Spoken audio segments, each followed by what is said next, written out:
Bonjour, bonsoir à toutes les vraies cibles du harcèlement en réseau et les vrais chercheurs de vérité en quête d'évolution saine. Quand vous avez un réseau d'experts en manipulation voulant contrôler tous les aspects de votre vie et de ce fait s'immiscer dans tout ce qui vous entoure avec des techniques psychologiques des plus sophistiquées et des technologies de programmation faisant passer de vulgaires rats de laboratoire pour des êtres non manipulables. Vouloir cheminer en étant désireux de vivre comme le commun des mortels, avec les désirs existentiels et instinctifs qui en découlent, est, à mon humble avis, dangereux pour la sérénité de l'esprit, et facilite les infiltrations pour nuire encore plus à la cible. Le meilleur conseil que je pourrais donner à un diabolisé du quatrième Reich, donc un être sur la même liste Big Brother que moi, et peut-être avec la même longueur d'onde, qui sait, avec les mêmes rouages artificiels autour de lui, ça c'est sûr. La meilleure chose que je pourrais lui conseiller, c'est de prendre conscience que la plupart des êtres humains sont trop facilement façonnables. Je dis être humain, mais un être contrôlé par la technologie, c'est déjà du transhumanisme.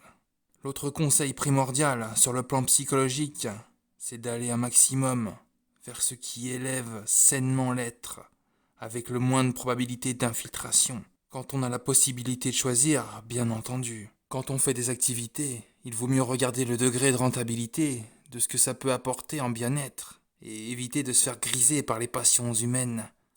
Cela ne veut pas dire ne rien faire.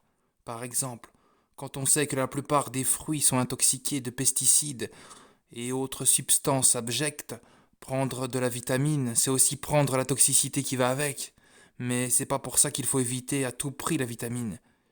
Tout est empoisonné, mais au bout d'un moment, il faut bien manger. Exemple, quand vous faites une balade, vous allez avoir des bienfaits. Si vos bienfaits sont au-dessus des ondes qu'on vous envoie par-ci par-là, ça reste rentable. Je ne dis pas qu'il faut vivre dans une grotte, loin de là. Une personne qui travaille, elle n'aura pas le choix de subir le réseau.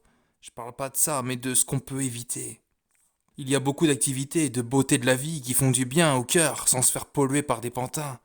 Un pantin envoûté par un marionnettiste est aussi dangereux que le PN agitant les ficelles.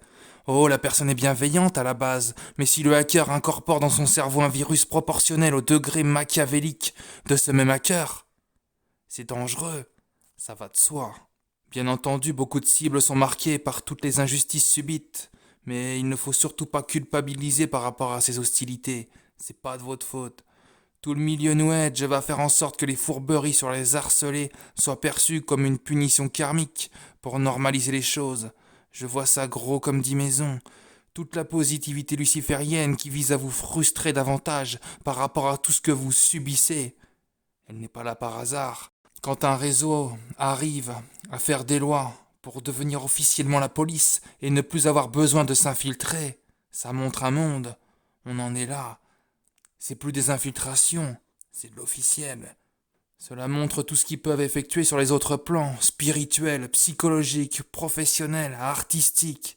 D'ailleurs, dans peu de temps, on va plus l'appeler le réseau, mais le système. Même maintenant, bien entendu. Des turpitudes qui font tout pour pas en avoir l'air. C'est l'objectif d'une manipulation, pas vu, pas pris. Mais s'ils sont vus, on a compris la supercherie. Le problème, c'est que peu de diabolisés perçoivent la profondeur des manipulations. Au milieu de toutes les turpitudes qui vont amener plus de pression, j'ai remarqué que beaucoup de cibles vibrent de la déception. On nous entraîne beaucoup dans cette émotion nauséabonde et vampirisatrice. Les diaboliques écrivent les scripts pour nuire sur tous les tableaux. De la pression aux solutions. Ah, celui des solutions en lien avec les désirs naturels d'un être humain. Machiavéliquement discret, avec des petits airs comme ça de pas y toucher. Le vice du procédé n'est pas moins abject que les hostilités frontales. Le vice en lien avec les désirs, l'espoir, les attentes. Parmi les désirs pouvant être utilisés comme des failles, cela peut être avoir un métier en lien avec ses compétences, des amis qui vous correspondent, être en couple avec une personne douce, gentille, qui te comprend. Ça, c'est la phase montante. Un bon psychopathe qui se respecte, c'est faire monter pour mieux écraser. Plus c'est haut, plus le choc est vertigineux. Si vous trouvez ces envies utopiques pour une cible, vous avez tout compris, mes coquinous. Votre mécanisme défensif est adapté à la situation. J'applaudis. Vous êtes moins assujetti aux hostilités relationnelles. D'ailleurs, souvent les cibles sont entraînées dans un énorme mécanisme défensif. Je parle des vraies cibles, pas des programmes babacool pour façonner le plan. Les bénis ouin-ouin. On dit béni oui-oui. Pas les Mathias Cardet de la diabolisation, non, non, non. Toute la bien-pensance luciférienne créée à partir de lobbies, de livres, 2012 vers la nouvelle terre, regardez le financement. Moi j'ai pas de doute. Il faut bien se mettre à l'esprit qu'ils ont vacciné une majeure partie de la population à l'aide de stratégies beaucoup moins subtiles que des technologies faisant des prouesses sur le plan du contrôle mental. Imaginez les moyens mis en œuvre autour d'une personne fréquentant assidûment une cible et le résultat qui en découle. Je vous fais pas un dessin, ça serait une boucherie.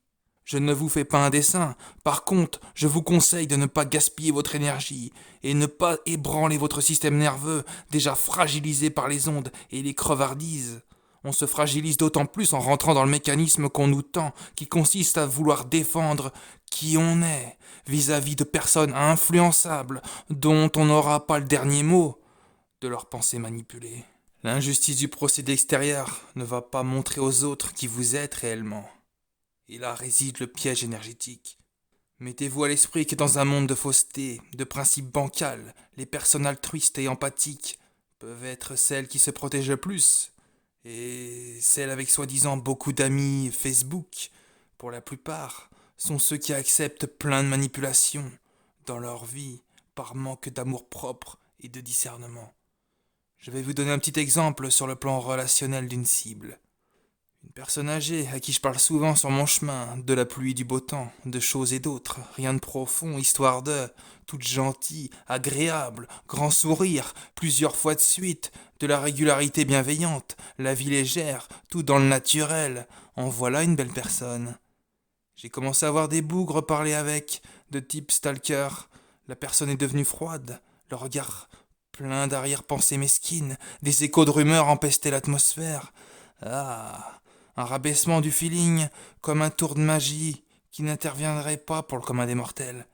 Partout où on peut potentiellement générer de la déception. Méfiance, une déception qui empêche d'aller vers des bonnes choses, de s'accomplir un maximum, même avec le réseau aux trousses. De batailler pour défendre sa réputation corps et âme face à des gens qui n'ont pas la clairvoyance plus forte que les rumeurs, les PNL, les carottes qu'on leur tend. Méfiance, je vous dis. Détruire dans un sens et dans l'autre envoyer des soi-disant bonnes vibrations, mais qui sont artificielles pour détourner, de vouloir prouver qui on est dans un monde de fake, de manipulables. Non, non, non, non, non. Oui, à l'inverse, ils peuvent créer des pseudo-bonnes vibrations, des états euphoriques. Les personnes qui ont ces technologies-là l'utilisent pour manipuler. Le contrôle mental peut être par le rabaissement ou une envolée bienfaisante pour manipuler. Quoi qu'il arrive, la finalité est nuisible. Bien entendu qu'ils peuvent l'utiliser sur un être qu'ils ont envie d'envoûter. C'est un exemple des plus banals. La personne âgée, après je lui ai reparlé. Elle voit bien comment je suis, que je suis pas un truand. Mais la manipulation envers mon relationnel me suit, et même si elle s'estompe en voyant mon vrai comportement. Quand le contrôle mental s'infiltre lourdement sur des cerveaux facilement façonnables, si vous avez du cœur, fuyez. Ils veulent vous dégoûter. C'est un des objectifs majeurs pour nuire psychologiquement. Le dégoût. Plus on ressent les choses, plus on est aux antipodes des objectifs du système, et plus on va voir des pantins, en plus des stalkers qui, eux, sont des exécutants. Les pantins du contrôle mental sont aussi dangereux que les stalkers officiels. Rien qu'à leurs fringues, les portables, oui, on sait les envoyés qui sortent du bureau de Big Brother. Mais il y a les pantins du contrôle mental. Et ça, ils en ont plein en rayon. Il y a des listes d'harcelés, mais aussi des listes de personnes programmées qu'ils peuvent activer. Pour moi, c'est évident. Souvent, c'est des personnes qui vont avoir des gros traumas, facilement programmables. Ils peuvent trahir, manquer de respect. Il y a juste à actionner. Je pense vraiment pour ces psychopathes que c'est encore plus jouissif d'utiliser des pantins inconscients pour s'orgueillir d'avoir le contrôle et de nuire incognito. Même pas besoin de donner des cartes cadeaux, plus besoin de chantage. C'est là où ils peuvent se prendre pour des dieux. Et ces gens-là ont l'orgueil à se prendre pour des dieux. Quand tu tombes pas dans leur jeu, tu vois une virulence encore plus accrue, une haine Ça, c'est l'orgueil. Ils vont se montrer de manière encore moins subtile. Ils fonctionnent beaucoup à l'orgueil. Dans leur petite voiture, quand ils se prennent pour des agents 007. Non? Ces techniques de contrôle mental peuvent programmer pour répandre des spiritualités artificielles, des esclaves sexuels aussi. Ils savent comment les activer, il y a des codes, des mots, déclencheurs. Imaginez le nombre d'années d'expérience sur le MK Ultra, la répercussion sur la masse, le financement, le nombre de personnes travaillant H24, les technologies, les êtres avec des traumas favorisant le contrôle mental. De vouloir couper les ficelles des pantins, c'est très difficile. C'est pas avec les vidéos de fausses oppositions, des spiritualités de lobby et compagnie que ça se passe. Bien au contraire. Il y a des modes, donc des pensées collectives qui entraînent à avoir des mécanismes de bien-pensance égoïstes pour ne pas culpabiliser de faire mal à autrui, des programmes de pensée pour déculpabiliser et ne pas avoir de remise en question. Tout avec le sourire, c'est des milliards pour façonner ce style de pensée sournoise qui passe pour une évolution. Tant que ça plaît à soi-même, même si on est un bulldozer qui ravage tout sur son passage, c'est pas grave. Le paradoxe, c'est que ça fait les empathiques sur les postes. Le qui mieux de la bien-pensance. Le diable, c'est le roi de l'inversion. Et même dans les bonnes œuvres. J'ai jamais vu autant de t-shirts d'associations depuis que le réseau s'est montré avec le théâtre de rue. À croire qu'il y a un droit à l'inversion pour un certain temps.